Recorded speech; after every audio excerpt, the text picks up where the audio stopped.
tá? Então, queridos, nessa segunda parte, a gente discute um pouquinho as teorias evolutivas, tá? E aqui vale aquela discussão, né? O que o pessoal comenta sobre teoria. Qual que é a diferença de teoria, hipótese, de lei? Né? São várias e inúmeras diferenças, mas elas acabam se confundindo. O que é uma teoria?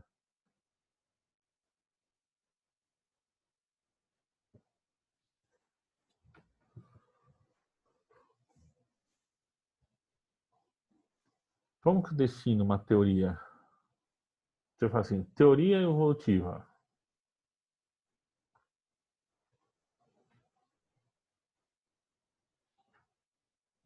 Alguém? Estão vivo? Estou sem áudio? Ah, tá aqui. Então, né, a maior parte do pessoal acha que teoria é algo que não se tem comprovação. Mas não é não. Teoria tem comprovação, tá? Então, quais são as etapas do desenvolvimento né, científico, as etapas do desenvolvimento técnico? Primeiro, a observação de um fenômeno. Então, aconteceu um fenômeno e eu vi aquilo. Para explicar esse fenômeno, eu vou levantar hipóteses, eu vou levantar explicações. Essas hipóteses, elas são testadas. Algumas são descartadas, outras não. Aquela que não é descartada, aquela hipótese que, ela pode explicar esse fenômeno, ela é uma teoria. Eu vou pegar essa teoria, eu vou pegar essa explicação e vou tentar generalizar em todas as vezes que esse fenômeno aconteceu, essa é a explicação, eu tenho uma lei. Então a teoria, ela já passou por comprovação científica. A teoria tem indícios científicos. Ela talvez não seja uma generalização, tá? Então essa seria a diferença da teoria e lei. E é interessante discutir isso nesse momento que a gente tem quase que um obscurantismo da ciência, né? Os caras brigando se querem ou não tomar vacina, pelo amor de Deus, nem entro no mérito da discussão, né? Então existem as teorias evolutivas científicas e outras teorias evolutivas que não são científicas. A que o vestibular vai pedir para você são as científicas, tá? Então a ideia de que a evolução não existe, de que tudo é imutável, tudo é estático, de que é um processo orientado, tem um arquiteto, tem um desenhista para isso, são as teorias que não são científicas, tá? Então essas a gente não discute. Agora, tem gente que segue algumas delas e tal, enfim, né? Só precisa ver a validade das hipóteses, tá? A contestação desse fixismo, se eu falo assim, se tudo é fixo, imutável e não existe evolução, como é que eu explico o achado de fósseis? Como é que eu acho lá um osso de dinossauro e falo que isso aqui é o quê? Não é processo evolutivo? Né? Como é que eu acho semelhanças, anatômicas entre os animais, né? Não só anatômicas funcionais, né? Que a gente chama de analogia, mas também de estruturas anatômicas homólogas, que têm a mesma origem embrionária. Né? Acho que lá na frente 2 você deve estar vendo um pouquinho de embriologia já, então, ou vai ver. Então, como é que eu acho? Eu tenho aqui a comparação de um braço do homem com a pata de um cavalo, com a asa de um morcego. Todos são mamíferos. A origem embriológica de cada órgão desse, de cada osso, é a mesma, assim como a nadadeira da baleia.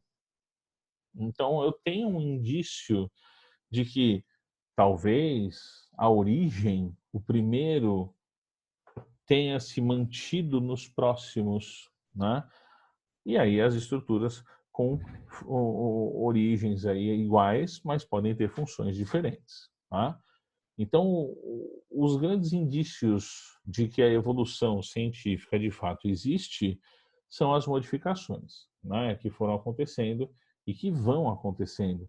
Não sei se vocês viram na semana passada a reportagem de que algumas crianças estão nascendo com uma veia a mais no braço. Eu não lembro direito se eu li veia ou artéria, mas é um vaso sanguíneo a mais no antebraço. Ó, tem pessoas, por exemplo, que nascem sem o dente do siso. Era artéria, obrigado. Então, pera, tem pessoas que nascem com uma artéria a mais no braço.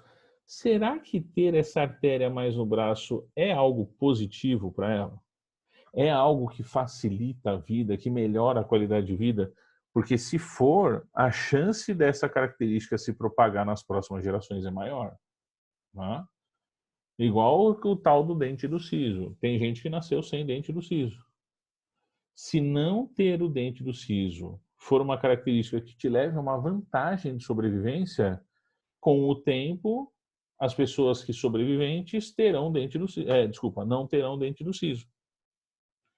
E assim as características são alteradas na população. Tá? Então, existem indícios do processo evolutivo darwinista? Com certeza. Né? Vários indícios, indícios fósseis, indícios aí na origem e até mesmo a analogia, que são os indícios funcionais. Né? Tipo, a asa de um inseto, a asa de uma ave e a asa de um morcego não tem nada a ver embriologicamente. A origem é totalmente diferente. Mas a função é a mesma, voar. Então, esses caras sofreram uma pressão do ambiente.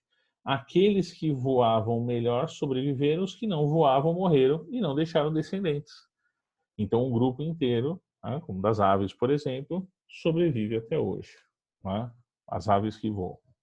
Tá? Dessas teorias, nós temos algumas.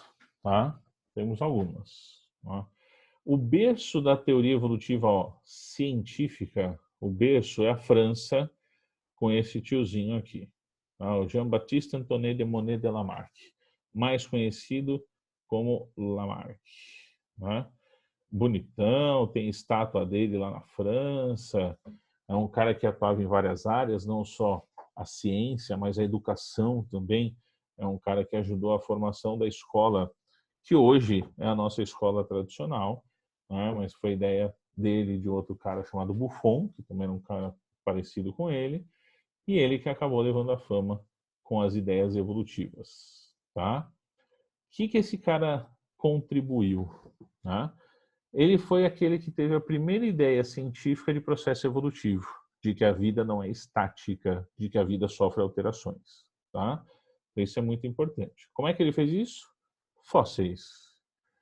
Lembra da história da girafa, que todo mundo já falou, né, que você viu lá no ensino fundamental? E o que ele achou? Ele achou vários fósseis semelhantes a fósseis de girafas, que pareciam girafas, na verdade, né? Eram fósseis de girafas. E aí ele percebeu que tinha girafa de tamanho pequeno, girafa de tamanho grande e girafa de tamanho enorme. A conclusão que ele chegou, e que a gente ri disso hoje, é que as girafas pequenas esticaram o pescoço para pegar comida cada vez mais alta, porque acabou a comida embaixo, e ficou com o pescoço mais longo. Essa característica que ela desenvolveu, ficar com o pescoço mais longo por exercitar esse órgão, gerou filhotes de pescoço mais longo, né? Que é o que a gente chama de lei do uso e desuso. Olha o nome, lei, lei, lei. É uma generalização. Se você usar um braço e não usar o outro, um hipertrofia e o outro atrofia. Existe a lei, é lei do uso e desuso. Né? Existe a lei dos caracteres adquiridos. Sabe o que diz a lei dos caracteres adquiridos? Que os pais passam características para filhos. Pô, não é isso mesmo? E aqui, só para vocês terem uma ideia de datas, nós estamos mais ou menos em 1790, vai, para arredondar um pouquinho, 1790. Então não tinha nem o Mendel com as ervilhinhas do azão azinho, ainda não tinha. E esse cara estabeleceu duas leis, do uso e desuso dos caracteres adquiridos. Qual foi a falha dele? Ele juntou essa com a outra. Ele falou que uma característica que você usa e desenvolve, ou que você não usa e ela não se desenvolve, você transmite para os descendentes. Tá? E aí, quando você vai atrás, mais a fundo na história e tal, né, como eu disse, né, por gostar muito dessa área e trabalhar com essa área, eu fui lá ler os relatos, né, os registros lá nos museus e tudo mais.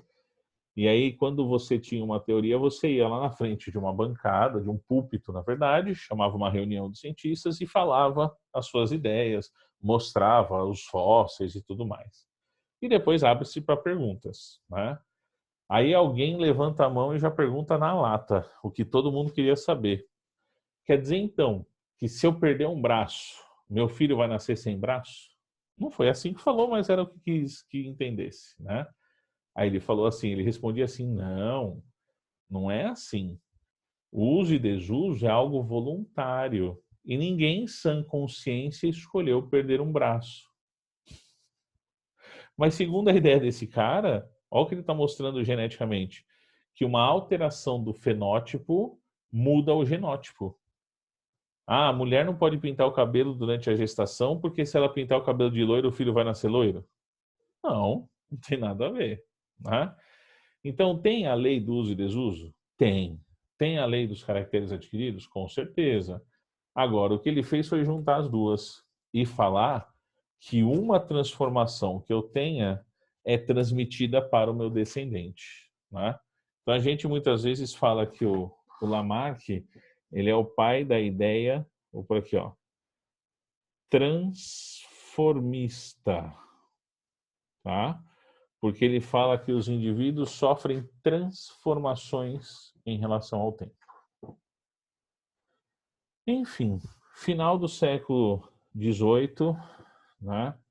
Você tem aqui Lamarck é um iluminista, acho que é iluminismo, né? Final do século XVIII, já, né, decadente, começando aí as grandes revoluções industrial, primeira e segunda revolução industrial, e essa era a única ideia científica que explicava que os seres vivos poderiam sofrer transformações. Ou você era lamarquista, ou você não acreditava nesse tipo de ideia. Você era fixista. Tudo é fixo, tudo é imutável e é assim, ponto. Só que eu não te explico o que é um dinossauro. Não é? No meio religioso, por exemplo, fazendo essas leituras que eu disse para vocês, quando se perguntava para o Papa na época por que era um fóssil de dinossauro, ele falou que era algo, estou lembrando de uma leitura, tá? Era algo que o demônio colocou para provar a fé humana. Mas na verdade está errado. Uma coisa não se antepõe à outra. São ideias diferentes. Uma coisa é científica, outra coisa é não científica, tá? Você pode conviver com as duas, não tem problema. Um pouquinho depois, cravado aqui, ó, em 1834, né, chega o tal do Charles Darwin. Né, Charles Darwin. E o Darwin tem a ideia da seleção natural. Então, essa aqui é a ideia transformista e esse aqui é a ideia da seleção. Ele falou assim, ó, o Lamarck cometeu um equívoco ao pensar nas girafas, porque ele não usou a geologia como deveria ter usado. Ó, o Darwin é geólogo. Todo mundo fala, é biólogo. Não, não, não. Ele inventou o nome biologia, mas ele é geólogo por formação. Então, o que ele estudava? Fósseis, estratos de terra, e falou, ó, o Lamarck achou os fósseis de girafa, mas eles não estavam no mesmo extrato. Eles estavam em profundidades diferentes. Quanto mais profundo, mais velho. Né? E falou assim, não, ó, não foi que uma foi virando a outra. Elas coexistiam. Então, ao mesmo tempo, você tinha girafas de diferentes tamanhos de pescoço. Como a comida mais nutritiva e maior quantidade estava no alto, a girafa de pescoço grande foi escolhida, foi selecionada a sobreviver. As de pescoço menor morreram. Então, a ideia é de seleção. Você foi escolhido. E aí, muitos indícios. Por exemplo, um que eu acho que nem está aqui, deixa eu ver. Não, nem está aqui, que é o indício da, como a gente fala, Da mariposa, né? O exemplo da mariposa. Então aí, ó, segundo a Revolução Industrial, altos índices de poluição, né, na Europa, principalmente na Inglaterra. E aí tem dois tipos de mariposa, né? O melanismo das mariposas. Tem mariposa clara e mariposa escura, né? Então, quando você vai para um ambiente sujo, escurecido pela poluição e pela fuligem, né? Costumo dizer que um pouco depois, aí, 100 anos depois, Peaky Blinders, tudo escuro, tal, né? Uns 60, 70 aninhos depois, as mariposas brancas morreram e as que eram escuras sobreviveram. Por quê? Porque a mariposa branca, isso, a mariposa fricaculista, a mariposa branca, no fundo poluído, se destaca ao seu predador e morre. Não é? Enquanto a mariposa escura sobrevive, então você tem um número maior de mariposas escuras do que claras. Não é? Quer ver uma frase legal que já foi questão de vestibular? Deixa eu ver se eu falo direito, porque eu sempre erro. Darwin acreditava, vamos lá, que o grilo é verde porque vive na grama ou ele vive na grama porque é verde?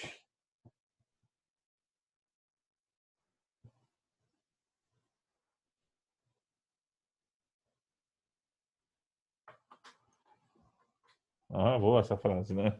Vou escrever aqui, ó. Vou escrever aqui embaixo, ó. O grilo vive na grama porque é verde ou ele é verde porque vive na grama. Quem teria falado que o grilo vive na grama porque é verde? O Darwin ou o Lamarck?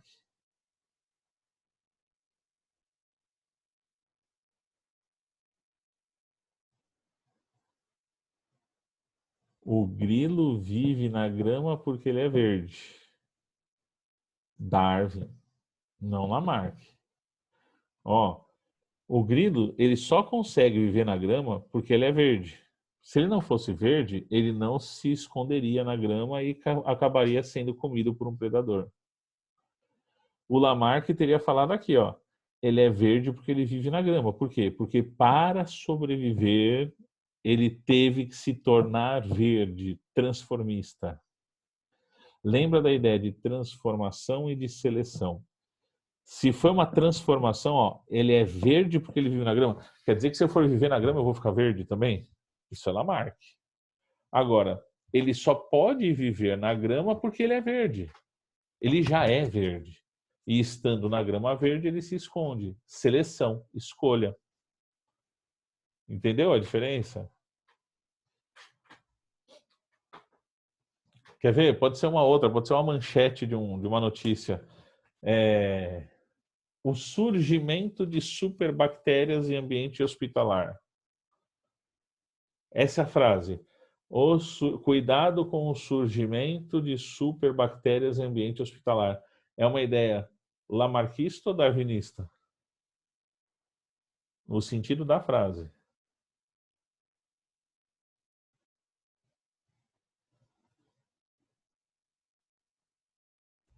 Lamarquista. O surgimento de uma. Quer dizer que a bactéria está lá e fala, vou ficar resistente. Pá, e ficou resistente, ela se transformou. Não é? Então, não. Não. O que acontece é o uso exacerbado e incorreto dos antibióticos selecionam as bactérias. As que são sensíveis morrem à substância, né? São sensíveis ao remédio, morrem. As que são resistentes aos remédios continuam sobrevivendo. Viram as superbactérias. Não é? Viram Lamarck de novo. Né? Tá muito doido isso, né? Uma ideia tão diferente, mas que com a nuance da palavra a gente acaba complicando, tá? E aqui, qual que era o problema desses dois? Genética. A genética, ela só aparece em 1865, depois dos dois. Então, o Darwin, ele explicava, ó, os seres apresentam diferenças e são escolhidos pelas condições ambientais, a seleção do ambiente. Só que se você perguntava para ele por que eles eram diferentes, ele não saberia te responder.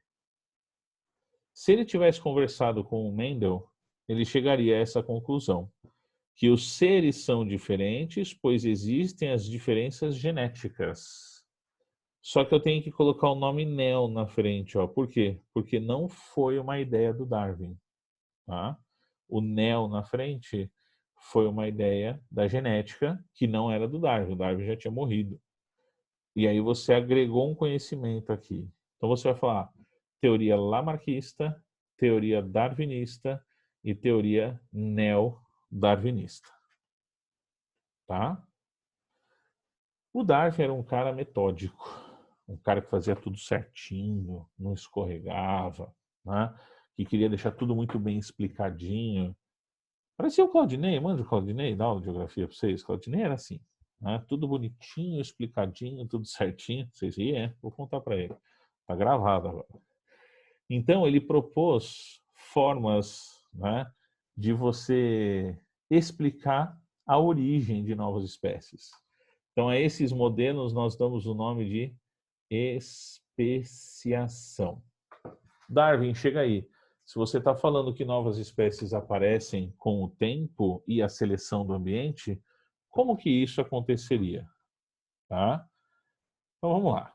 O modelo mais comum, o modelo que vai usar, vai usar no vestibular, é o modelo da especiação chamada de alopátrica. Tá? Tem um outro chamado de simpátrica e tem um outro chamado de parapátrica, mas que eu quase não vejo em vestibular. Na alopátrica, o que vai acontecer? Eu vou separar esses indivíduos. Então, eu vou pegar duas populações e colocar em locais diferentes. Tá? Então, eu vou isolar essas populações. Não posso deixar com que elas cruzem. Por isso, moçada, que no nosso planeta, se você pensar nos bichos mais estranhos, isso que eu estou falando de bicho, nem de planta. Nos bichos mais estranhos que você já ouviu falar, são de onde?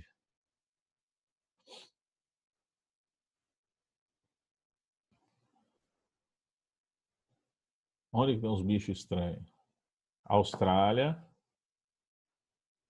O que mais?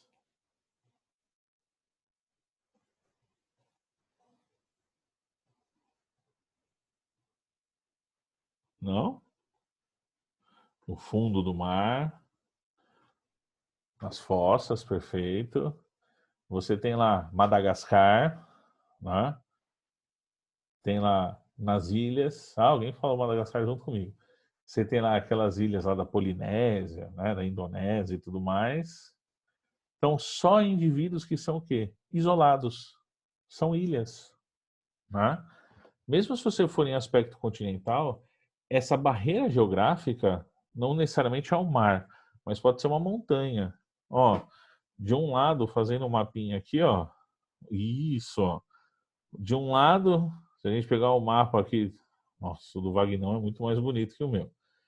De um lado você tem o Brasil aqui, ó, legal, com a floresta amazônica, né? E não passa a ser vivo para cá, porque tem uma cordilheira, a Cordilheira dos Andes aqui. E para cá eles também não passam, porque tem o Cerrado que é super seco. Né? Então eu isolei uma comunidade aqui na floresta amazônica. Por isso que tem os insetos doidos lá. Né? Por isso que os animais que moram aqui desse lado da montanha são diferentes do outro lado da montanha. Então isso é a barreira geográfica. Uma montanha, um lago, uma represa, um rio, qualquer coisa. Eu isolei essas populações em ambientes diferentes e elas vão tentar sobreviver nesses ambientes. Com o tempo e os cruzamentos entre eles, eles vão acumular diferenças genéticas até que os caras que foram isolados não podem cruzar com os outros. Então, por exemplo, ó, se eu tiver duas ilhas aqui e aqui eu tenho o continente, aqui tem a espécie A. A espécie A veio voando para cá e um pouco da espécie A veio voando para cá, tá? Só que aí elas ficaram aqui e não conseguiram sair.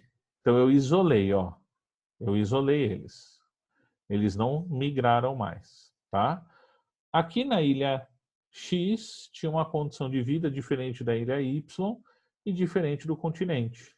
Então, com o tempo, eles foram sobrevivendo e passando essas características adiante e se tornaram tão diferentes geneticamente que não cruzam mais entre si, aparecendo então uma, duas, três espécies, tá? Os tais dos tentilhões de Darwin, tá? Tudo bem? Então isso seria o processo de especiação, tá? Quais são os outros? Um processo de especiação sem isolamento geográfico, que é raro, tá? Então, assim, você não fala para o bicho, não ultrapasse aquele bairro, por exemplo, mas regiões endêmicas têm populações específicas, mesmo sem isolamento. Ou então, o que acontece? Duas espécies, quando cruzam, duas espécies diferentes, quando cruzam, ou não nasce nada, ou nasce um híbrido estéril, que não se reproduz. Então, imagina que eu tenho uma população A aqui, e do outro lado tem uma população B. E o A e o B, eles cruzam. Então, para esse lado tem mais A, para esse lado tem mais B, e aqui tem os estéreis de A e B. Então, esses estéreis de A e B diminuem o fluxo genético, servindo de barreira, né? Só que é uma barreira biológica, não uma barreira geográfica, e aí esses caras não misturam material genético mais, tá? Então, segue o processo, ó. Isolamento, acúmulo de diferenças, de tão diferentes não cruzam mais, tá? Então, assim que ocorre o surgimento de uma nova espécie. E assim a gente explica, por exemplo, o processo de convergência e irradiação, né? Irradiação adaptativa. Então, a irradiação é mais fácil, ó. Eu tenho uma fonte comum, que é o mamífero, aqui, ó, um musaranho, se não me engano, aqui no desenho, tá? E a partir desse grupo eu tenho o surgimento de outros grupos. Então, o nome disso é, ó, irradiar, espalhar, tá? Espalhar, espalhar, espalhar os grupinhos, formando novos outros. Ou então convergência.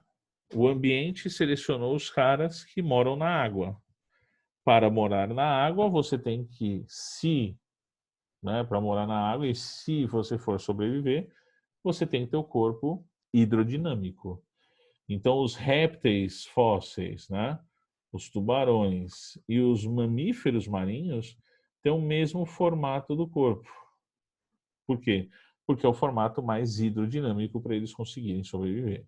Então, o nome disso é convergência. Eles se parecem. Aqui é irradiação. Eles são muito diferentes. Tá? E aí você tem o surgimento de vários indivíduos a partir desses processos.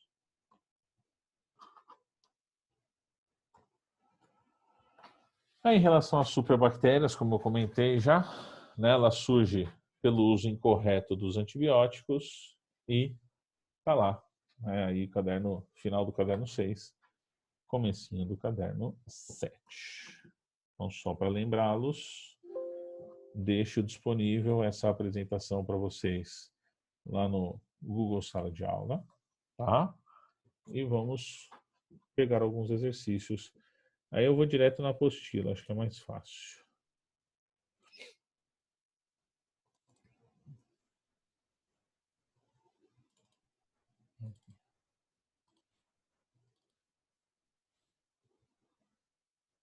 Aqui o caderno 6.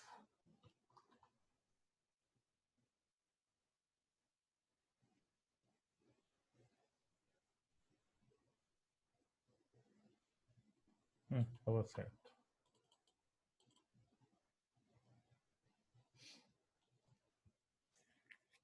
Tudo bem? Vocês não querem falar nada? Estão vivos?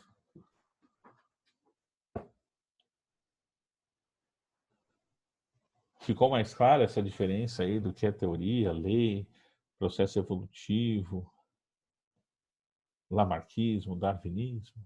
Não é? Às vezes vocês se confundem bem. Tá? Então vamos lá. Que bom que vocês gostaram. FAMEP 2018. Ó. Observe a imagem que mostra 2 cavalos marinhos. Está enxergando o cavalo marinho aí?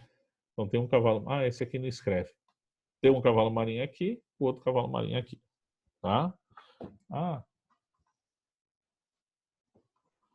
compartilhei errado. Pronto.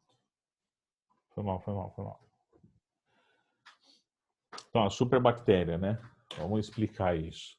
Que a superbactéria ela não surge.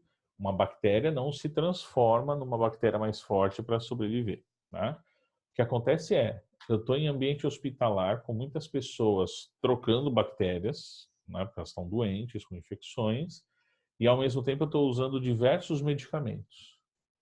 Então, se você usar dosagens pequenas desses medicamentos, eu vou matar algumas bactérias, as que são mais sensíveis, mas as que são menos sensíveis vão sobreviver.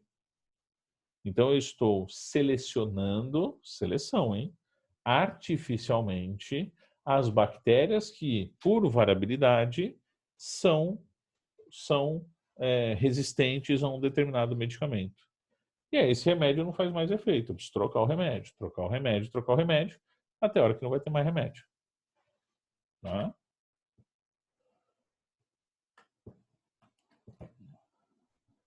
Então pronto, agora tem um cavalo marinho. É 2, ó, cavalo marinho. Se fosse o Lamarck, nem sei o que está perguntando, hein? Ele ia falar que os cavalos marinhos ficaram desse jeito, parecidos com o coral, para sobreviver. Entendeu? O Darwin falaria não, ó. Se os cavalos marinhos sobrevivem aqui porque são desse jeito, quer dizer que em outro momento, outros cavalos marinhos não sobrevivem aqui porque são de outros jeitos. Né? É, transformismo, né? O Piratas do Caribe. Então, a imagem mostra uma grande semelhança fenotípica, aparência entre os cavalos marinhos e os corais. Qual o tipo de adaptação observada nessa espécie? Né? Então, a gente está vendo uma camuflagem, ele está se escondendo ali. Né? Então, qual tipo de adaptação? Então, vimos uma camuflagem. Tá? Justifique sua resposta. Pois dessa forma, né, dificulta,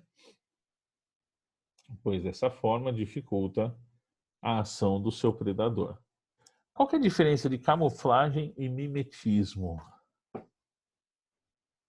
É interessante isso.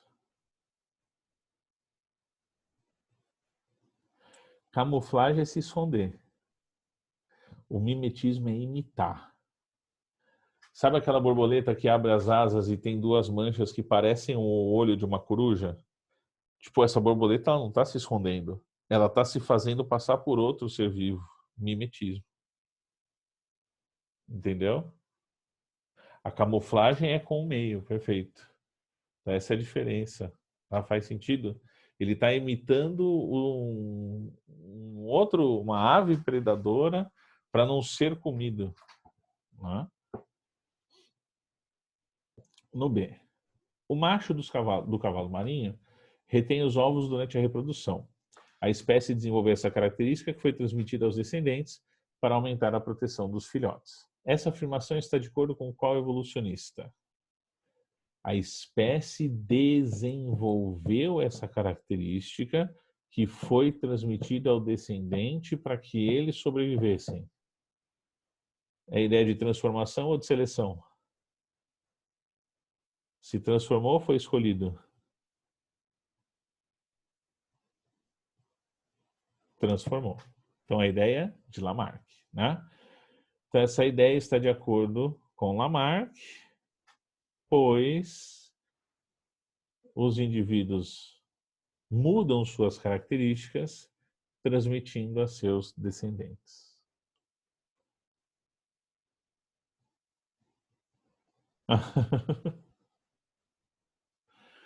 Ah, não, mas não pode ler a resposta.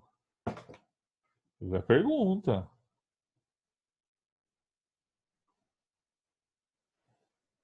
Então pronto, vou deixar 2 ali, ó.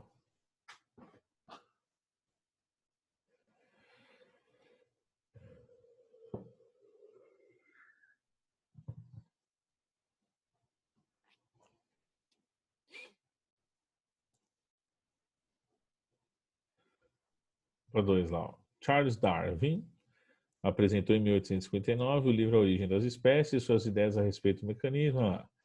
Darwin não conseguiu obter algumas respostas aos seus questionamentos. O que ele não demonstrou? Ele demonstrou a sobrevivência do mais apto? Sim, aquele que tem a característica apta sobrevive. Ele demonstrou a origem das variações? Não. Então está aqui o que ele não mostrou, a alternativa B. Ele falava, os indivíduos são diferentes. Depois vem o neodarwinismo e explica que eles são diferentes porque eles têm diferenças genéticas. Então é a B, ó, acertamos.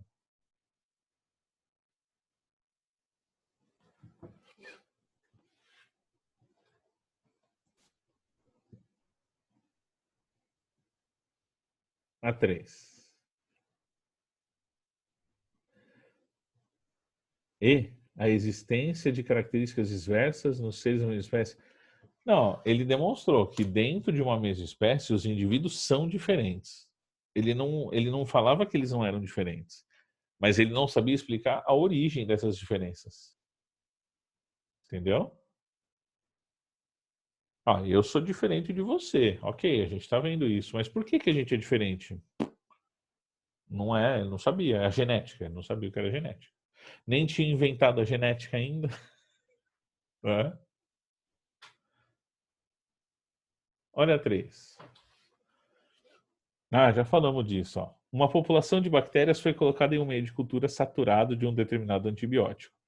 A maioria das bactérias morreu. No entanto, algumas sobreviveram e deram origem a linhagens resistentes a esse antibiótico. Explique o processo segundo a teoria lamarckista. Então, Lamarck teria falado que as bactérias passaram a ser resistentes ao medicamento para sobreviver. Transformista. Né? Você já viu aquele meme? Facebook, né? Pior que não era um meme, era uma, uma coisa que falava assim: se o homem veio do macaco, por que ainda existem macacos? Já ouviu essa? Esse meme, ele é lamarquista ou darwinista? Subentende-se que o macaco virou o homem, entendeu? Isso é Lamarck, não é Darwin.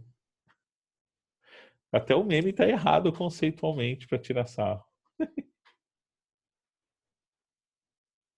Explique esse mesmo processo da bactéria segundo a ideia darwinista. Então, ó, é o que está no texto. Ó. A maioria das bactérias morreu. Algumas que sobreviveram são resistentes. Essa do meme do macaquinho é legal, né? Se o homem veio do macaco, porque existem macacos? Porque a gente segue a ideia de Darwin, não de Lamarck. O macaco não virou homem.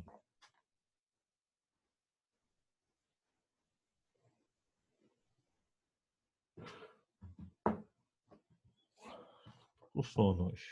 Agora tá dando sono.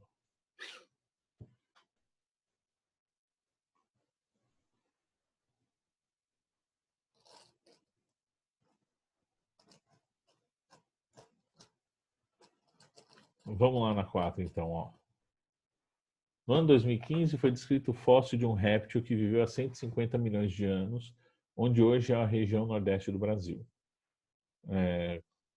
Conforme ilustra a figura a seguir, esse animal apresenta corpo alongado, com muitas vértebras e costelas, e membros anteriores e posteriores reduzidos.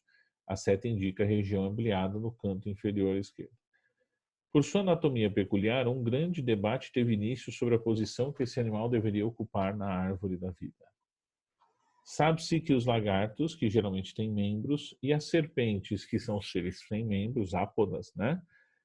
Que vivem atualmente têm um ancestral comum. Sendo assim, o organismo ilustrado na figura não pode pertencer à linhagem evolutiva das serpentes, pois a perda dos membros anteriores e posteriores levaria a um prejuízo da vida do animal e a evolução resulta apenas na melhoria. Ó, a evolução é um processo caótico. Ele acontece, não é direcionado, tá? É um processo que depende de mutações, de genética. Então, pode aparecer uma característica, né, mas ele não é nunca direcionado. Só resulta em melhores, né? Eu costumo dizer que a evolução significa assim, ó. Evolução significa aquele que veio por último. Se você tem um irmão mais novo que você, ele é mais evoluído que você. Agora quem é o mais velho está triste e quem é o mais novo está dando risada, né? Lembra que evolução não quer dizer que é melhor ou pior. Evolução é o que veio por último, né? Que não pode pertencer à linhagem evolutiva? Não, pode. Ele pode pertencer, ele pertence. Se ele tem características de lagartos e de cobras, ele está pertencendo às duas linhas, né? Então não é nem a A nem a B. É a C ou a D, ó. Pode pertencer à linhagem evolutiva das serpentes, sendo que seu ancestral comum com os lagartos possuía membros, depois perdido por processo evolutivo, dando origem às serpentes. Acabou. O elo perdido tá aqui, né? Eu sou o elo perdido, é bom. Irmão do meio, o elo perdido. Ah. Então, o item C, né? Pertence aos dois. Certinho? Nossa, eu nem vi o horário.